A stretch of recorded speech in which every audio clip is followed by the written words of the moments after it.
exactly is it that made today so competitive, even among all the other next-gen car races at super speedways?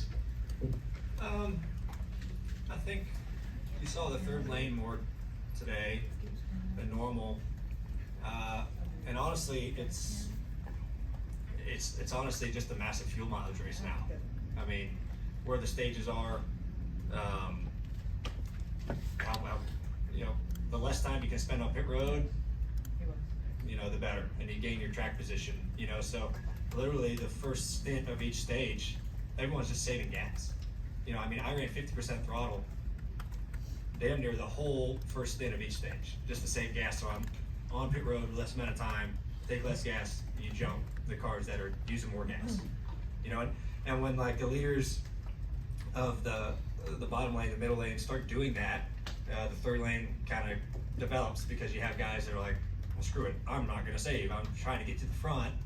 And so I think that's why you have all these fluctuations. The third lane goes, middle goes, it kind of fades, and it like depends on who's leading that lane, who's saving fuel or not.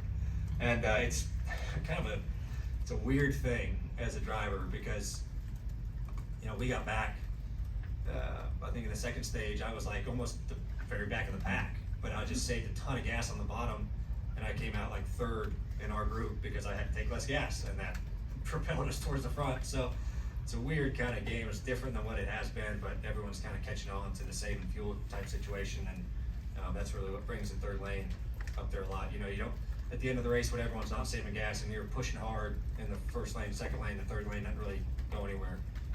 So it's kind of a funky deal, but yeah, a lot of passage. It was exciting. Hopefully people enjoyed it. All right, raise your hand. Okay. Yep, thank you. Christian rule, because they were pretty similar race cars. They handled the same. So yeah, it is a little different.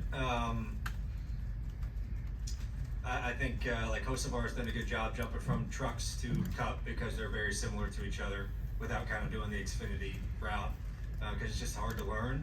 But race experience is race experience, right? And I think running laps in any type of car is good for you, but you can probably compare the trucks to the Cup cars a little bit more now.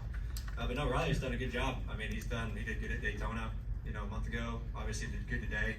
I was actually excited when he lined up behind me, because I thought, he's a good pusher, and he, showed that he pushed in a lot of good spots today. It wasn't like hitting you in terrible spots, right? So that side was really impressed with, and he definitely was a huge factor in keeping us up there. So, but as far as like the series process, yeah, it's different from what it used to be, but it's still good to get laps in whatever you can get laps in, and I think that helps you as a driver, especially if you're young.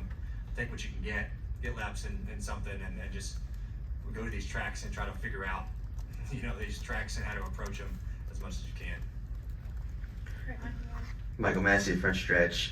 Ryan, you've been there as Joey for a couple years, where he didn't have the most playoff points or the best regular season, and he's kind of snuck his way.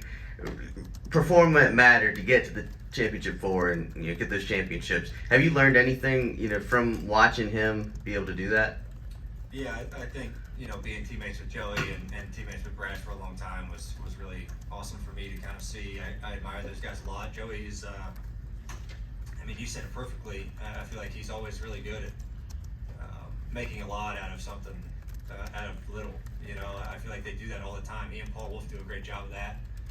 Joey's very smart and mentally strong in those situations, to where he's always looking towards the future, and that's something I've kind of looked at of how he approaches things. Because there's times you're like, man, they're not very good, and they'll go pull something out, and they're just tough, and they figure it out, and you're like, man, it's not a coincidence that happens to them. They think about this stuff, and they're very mentally strong when it comes to these things, and always trying to be better. So yeah, I've definitely learned from him a lot.